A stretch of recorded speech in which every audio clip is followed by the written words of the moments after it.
এই যে জয়নুল দা এবং সবাই উপস্থিত আছে বাবু জয়নুল দাদা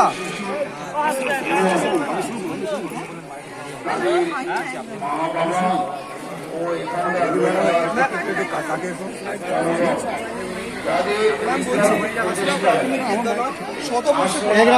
প্রাথমিক বিদ্যালয়ে 100 বছর গ্রামের একটি স্কুল আমরা উদযাপন করতে সবাই এখানে চলে এসেছি। কাঁচরা প্রাথমিক হাওড়া জেলার বলবো আমি শিক্ষা বিভাগের যে পক্ষ শিক্ষক থেকে শিক্ষিকারা রয়েছেন আজকে যে অনুষ্ঠানটা এত বড় করে করলেন আন্তরিক সেটা শুভেচ্ছা ও প্রত্যেকটা স্কুলকে শিখিয়ে দিলেন যে স্কুলের ছেলে মেয়েদের এক জায়গায় পড়া এবং এই স্কুলে যারা আরো অন্য সময় পড়ে চলে গেছে তাদের একসাথে আনা এবং উন্নতভাবে আরো অনেক উন্নত করা স্কুলটাকে কিভাবে যায় প্রত্যেক জনকে এনে এইটা আমরাও কিছুটা 100 বছর পূর্তি উপলক্ষে শিখিয়ে গেলাম এই জায়গাতে।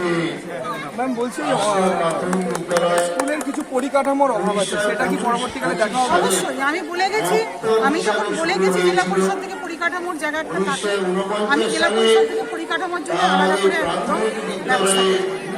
যোগদান করে কারণ আমাদের মানবিক মুখ্যমন্ত্রী সবসময় চান যে শিক্ষার সঙ্গে যুক্ত যারা স্কুলগুলোয় পরিদর্শন করুক এবং ছাত্রছাত্রীদের সঙ্গে তারা স্কুলকে এগিয়ে নিয়ে যাওয়ার জন্য তাদের সঙ্গে বসে থাকে। আমরাও সেটা করি। ম্যাম আরেকটা গ্রামের মানুষের একটা অনুরোধ আছে আপনাকে, খেলার মাঠ স্কুলের জন্য বা গ্রামের জন্য, সেই বিষয় নিয়ে কি আপনি একটু ভাববেন? তারা প্রতিষ্ঠিত চেষ্টা করবো, আমি সবসময় বলি যে মানুষকে চেষ্টাই করতে হয়, তার কারণ আমরা মানবিক মুখ্যমন্ত্রীর অনুপ্রেরণায় যে এখানে অনুপ্রেরিত এবং এই যে আমার এমএলএ সাহেব উনি খুব কর্মঠ, সবসময় বলেছেন যে স্কুলগুলোয় খেলার মাঠ নেই, চেষ্টা করবেন উনি খেলার মাঠগুলো জায়গা থাকলে করে দেওয়ার জন্য।